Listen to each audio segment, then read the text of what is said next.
বিসমিল্লাহির রহমানির রহিম। আসসালামু আলাইকুম। আজকের সেমিনারের বিষয়বস্তু হলো রেফ্রিজারেন্ট।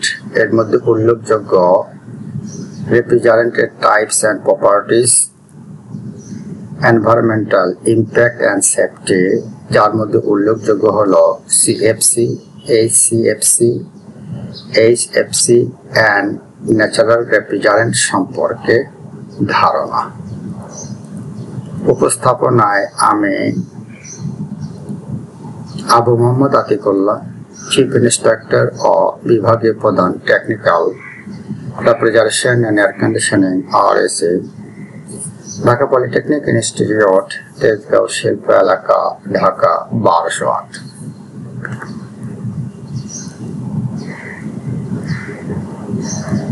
এই সেশন শেষে আমরা যা জানতে পারব: রেফ্রিজারেন্টস এর types and properties, environmental impact and safety. এর মধ্যে উল্লেখযোগ্য হলো CFC, HCFC, HFC and natural refrigerant.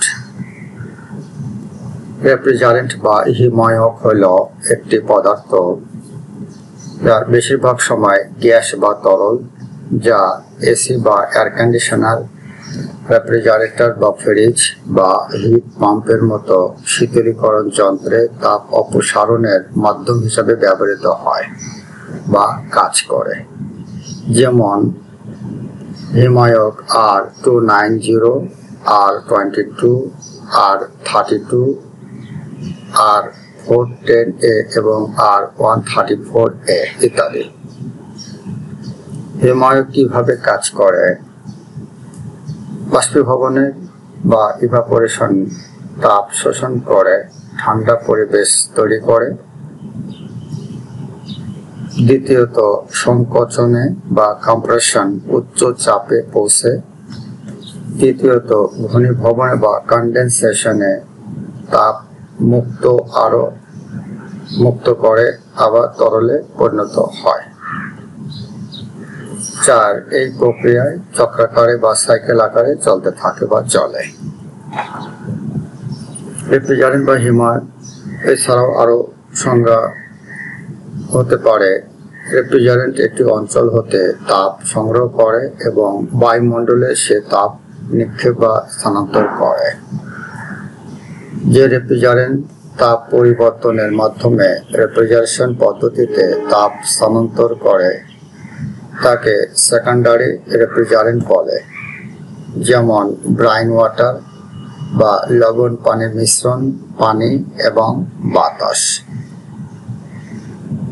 Environmental importance, পরিবেশগত গুরুত্ব হলো: কিছু হিমায়ক ওজোন স্তর ক্ষয় বা কোরোশন করে, যেমন সিএফসি, এইচসিএফসি। আধুনিক হিমায়ক কম গ্লোবাল ওয়ার্মিং পটেনশিয়াল বা GWP রাখে। হিমায়কের ধরন ও বৈশিষ্ট্য। Refrigerant types and properties. রেফ্রিজারেন্টের ধরন হলো: 1 নম্বর, সিএফসি বা ক্লোরোফ্লোরোকার্বন, যেমন R11, R12, ওজোন স্তরের জন্য খুব ক্ষতিকর বর্তমানে, যা নিষিদ্ধ। 2, এইচসিএফসি বা হাইড্রোক্লোরোফ্লোরোকার্বন। এর উদাহরণ হলো R22, কম ক্ষতিকর কিন্তু এখন ধীরে ধীরে ব্যান হচ্ছে, পুরাতন এয়ার কন্ডিশনারে ব্যবহৃত হয়। এটা হচ্ছে এইচসিএফসি বা হাইড্রোক্লোরোফ্লোরোকার্বন। এইচএফসি বা হাইড্রোফ্লোরোকার্বন এর উদাহরণ হল R134A, R410A। ওজোন ক্ষয় করে না কিন্তু উচ্চ GWP বা গ্লোবাল ওয়ার্মিং পটেনশিয়াল এখনো কিছু জায়গায় ব্যবহৃত হচ্ছে। HFO, হাইড্রোফ্লোরো অলিফিনস। এর উদাহরণ হলো R1234YF, R1234ZE যা পরিবেশ বান্ধব, কম জিডব্লিউপি ভবিষ্যতের হিমায়ক হিসাবে ধরা হয়। অলিফিন গ্রুপের বা HFO হিমায়কের ধরন ও বৈশিষ্ট্যের মধ্যে আর একটা আছে ন্যাচারাল রেফ্রিজারেন্ট। এর উদাহরণ হলো অ্যামোনিয়া আর 717 বা 717, কার্বন ডাই অক্সাইড আর 744, প্রোপেন আর 290, যা পরিবেশ বান্ধব কিন্তু কিছু ক্ষেত্রে বিষাক্ত বা দাহ্য হতে পারে। প্রাকৃতিক হিমায়ক হলো এমন কিছু রেফ্রিজারেন্ট যা প্রকৃতি থেকে সরাসরি পাওয়া যায় এবং কৃত্রিমভাবে তৈরি করা হয় না। এগুলো পরিবেশ বান্ধব, ওজোন স্তর ক্ষয় করে না এবং অধিকাংশ ক্ষেত্রে জিডব্লিউপি অনেক কম বা শূন্য। এর মধ্যে উল্লেখযোগ্য হইল আর 717 বা ammonia, carbon die oxide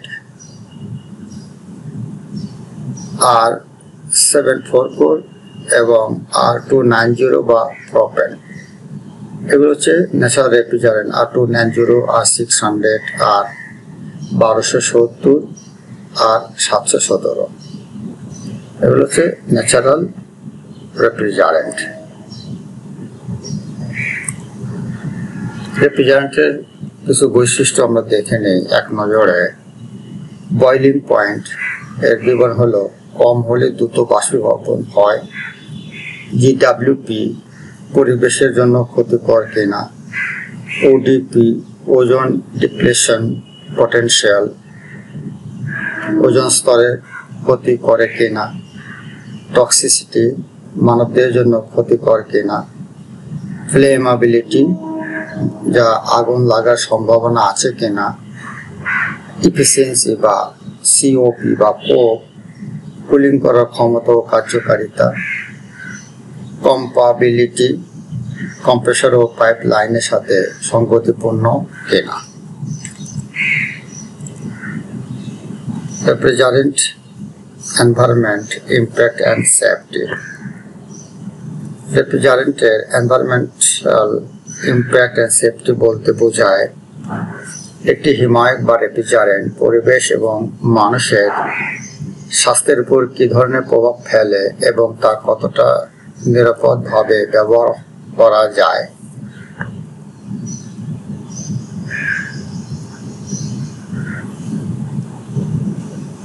refrigerant সেফটির মধ্যে আছে টক্সিসিটি বা বিষাক্ততা। কিছু হিমায়ক বিষাক্ত শ্বাস প্রশ্বাসের সমস্যা, মাথা ব্যথা বা আরো খারাপ সমস্যা তৈরি করতে পারে, যেমন অ্যামোনিয়া অত্যন্ত বিষাক্ত। বেশিরভাগ HFC ও HFO নিরাপদ এক্ষেত্রে। ফ্লেমাবিলিটি বা দাহ্যতা।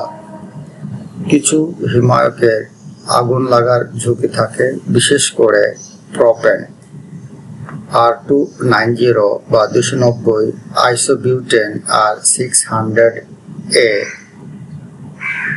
হিমায়কদের অ্যাশরে ক্লাস অনুযায়ী শ্রেণীবদ্ধ করা হয়।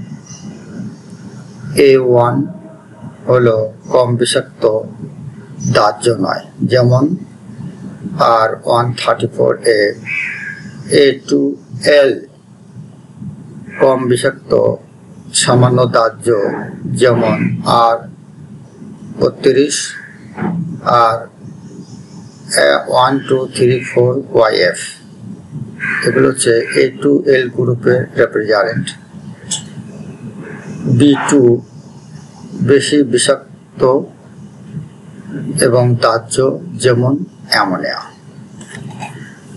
রেফ্রিজারেন্ট ক্লাসিফিকেশনের মধ্যে আছে A1, B1, A2L, B2L, A2, B2, A3, B3। এর মধ্যে আছে A3, B3, A3, a higher flammability, flammable, lower flammability, no flame। এর মধ্যে A1, A2L, A2, A3 এগুলো হচ্ছে lower toxicity, higher toxicity, B2, B1, B3 এগুলো। এনভায়রনমেন্টাল ইম্প্যাক্ট এছাড়াও আরও পড়ে ODP বা ওজোন ডিপ্লেশন পটেনশিয়াল। এটি একটি স্কেল যা দেখায় হিমায় কতটা ওজোন স্তর নষ্ট করে। স্কেল হলো 0 থেকে 1 বা তার বেশি। CFC ও HCFC এর ODP অনেক বেশি, বিশেষ করে R12 এবং R22। HCFs ও HFO এর ODP প্রায় 0। ODP হলো ওজোন ডিপ্লেশন পটেনশিয়াল। এখানে দুটো পার্ট দেখা যায়, ODP এবং GWP, global warming potential, ozone depletion potential. Ozone depletion potential (ODP) is a measure of how much a substance can deplete the ozone layer. It's used to assess the impact of long-lived gases on the stratosphere. ODP হলো ozone হ্রাসের সম্ভাবনা হলো একটি পরিমাপ যা দেখায় যে কোনো পদার্থ ওজোন স্তরকে কতটা হ্রাস করতে পারে। এটি স্ট্র্যাটোস্ফিয়ারের উপর দীর্ঘস্থায়ী গ্যাসের প্রভাব মূল্যায়ন করতে ব্যবহৃত হয়। পৃথিবীর উপরের স্তরে আছে ওজোন স্তর, ওজোন লেয়ার, প্রথমে ট্রপোস্ফিয়ার, ওজোন স্তর, স্ট্র্যাটোস্ফিয়ার। পৃথিবী থেকে 0 থেকে 10 কিলোমিটারে হচ্ছে ট্রপোস্ফিয়ার, এর শেষ প্রান্ত হচ্ছে ওজোন লেয়ার বা ওজোন স্তর। 10 থেকে 50 কিলোমিটারের মধ্যে হচ্ছে স্ট্র্যাটোস্ফিয়ার। একটি হিমায় কতটা তাপ আটকে রাখে অর্থাৎ গ্রিন হাউস ইফেক্ট তৈরি করে তার পরিমাপ। এক্ষেত্রে কার্বন ডাই অক্সাইড এর GWP ধরা হয় 1।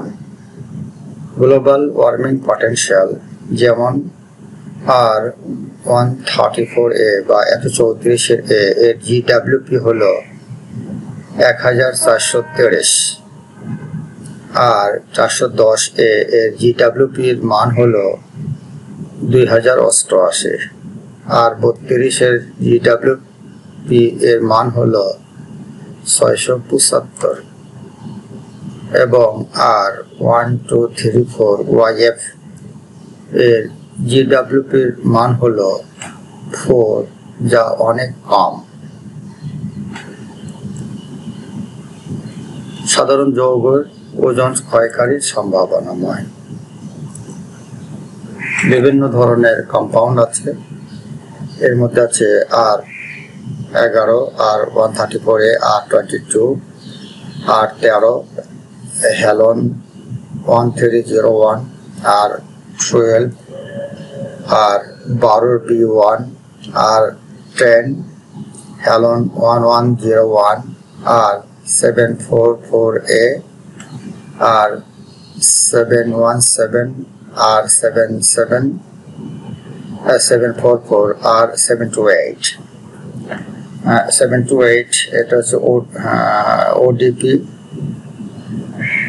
নাইট্রোজেন এর ODP 0, carbon dioxide ODP 0, অ্যামোনিয়ার ODP 0, alkane বা প্রোপেন আইসোবিউটেনের ODP 0, আর নাইট্রাস অক্সাইডের ODP হচ্ছে 0.017। তো CL3F আর 11 ওডিপি হলো 1। এটা হচ্ছে টেট্রাক্লোরো মনোফ্লোরো মিথেন। পর্যায়ক্রমে আমরা এগুলো দেখতে পারবো চার্ট বা টেবিল থেকে।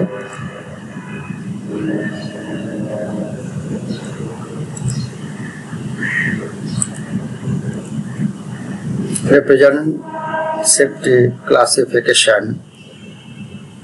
ISO standard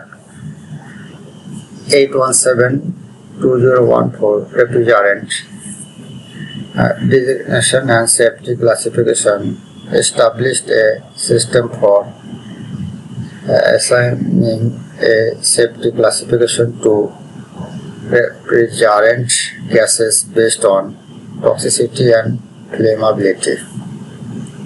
Number 2, to express the flammable properties of the new unsaturated HFC উল্লেখযোগ্য যে refer to as HFO and other refrigerant with similar properties এর মধ্যে উল্লেখযোগ্য অ্যামোনিয়া ISO 817-2014 সালে made 2LA separate classes characterized by burning velocities less than or equal to 10 cm per second. Refrigerant safety classification মধ্যে আমরা পূর্বে কিছু জেনেছি। Class 3, class 2, class 2L, class 1। Class 1 হলো no flame propagation, class 2L lower burning velocity, class 2 lower flammability, class 3 higher flammability। এর মধ্যে আছে যেমন A1, এই গ্রুপের মধ্যে আছে carbon dioxide, lower toxicity, higher toxicity। A2L, B2L, A2, B2, A3, B3। B2L এর মধ্যে আছে অ্যামোনিয়া এবং A2L গ্রুপের মধ্যে আছে হচ্ছে আর 1 2 3 4 ZD, আর 1 2 3 4 YF এবং আর 32। আর A3 গ্রুপের মধ্যে আছে propane and other hydrocarbons। Ozone স্তর বা ওজোন লেয়ার। ওজোন স্তর বা ওজোন লেয়ার হচ্ছে পৃথিবীর বায়ুমণ্ডলিক স্তর যেখানে তুলনামূলকভাবে বেশি তাপমাত্রা ওজোন গ্যাস থাকে। এই স্তর থাকে প্রধানত স্ট্র্যাটোস্ফিয়ারের নিচের অংশে, যা ভূপৃষ্ঠ থেকে কম বেশি 20 থেকে 30 কিলোমিটার উপরে অবস্থিত। ওজোন লেয়ারের অবস্থান। ওজোন স্তর হচ্ছে পৃথিবীর বায়ুমণ্ডলের একটি স্তর যেখানে তুলনামূলকভাবে বেশি মাত্রা ওজোন গ্যাস থাকে। এই স্তর থাকে প্রধানত স্ট্র্যাটোস্ফিয়ারের নিচের অংশে, যা আমরা পূর্বেই একটু জেনে নিয়েছি। আর মৌসুম ভেদে এই স্তরের পুরুত্ব বা স্থান ভেদে কম বেশি হয়ে থাকে। সূর্য থেকে আগত ক্ষতিকর অতিবেগুনি রশ্মি ওজোন স্তর শোষণ করে নেয় এবং পৃথিবীর জীবজগতের সকল প্রাণীকে ধ্বংসের হাত থেকে রক্ষা করে। এজন্য ওজোন স্তরকে পৃথিবীর ঢাল বলা হয়। বিজ্ঞানীদের হিসাব অনুযায়ী 1970 সালের পর থেকে স্ট্র্যাটোস্ফিয়ারের মোট ওজোন প্রায় 4% ধ্বংস হয়েছে।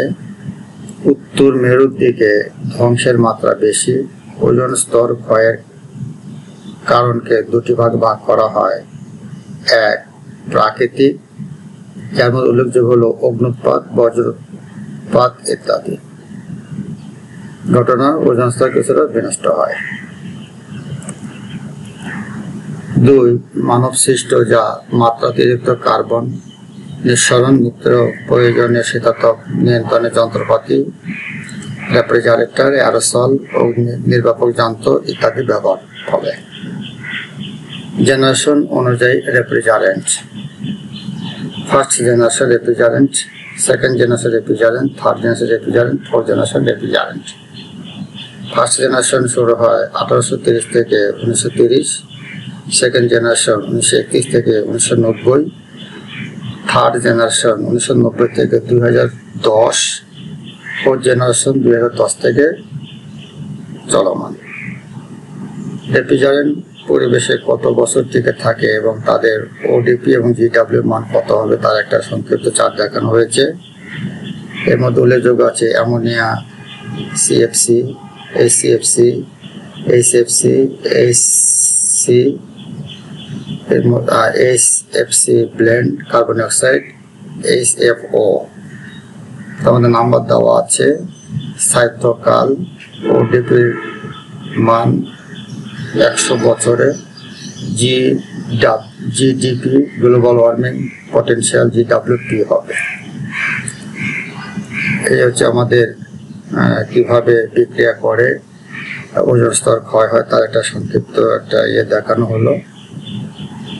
আর আদর্শ রেফ্রিজারেন্ট হলো ওডিপি 0 হবে, জিডব্লিউ কম হবে, নিরাপদ হবে, কম বিষাক্ত দাহ্য হবে না, উচ্চ ক্ষমতা সম্পন্ন এফিসিয়েন্সি হতে হবে, লো বয়েলিং পয়েন্ট থাকতে হবে, high latent heat of vaporisation হতে হবে, লো কম্প্রেসিবিলিটি হতে হবে, কেমিক্যাল অ্যান্ড থার্মাল স্টেবিলিটি হতে হবে, নন করোসিভ হতে হবে।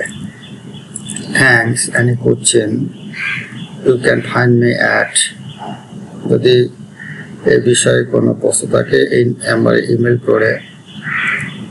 আর পরিশেষে ধন্যবাদ সকলকে। Thank you for all. ধন্যবাদ।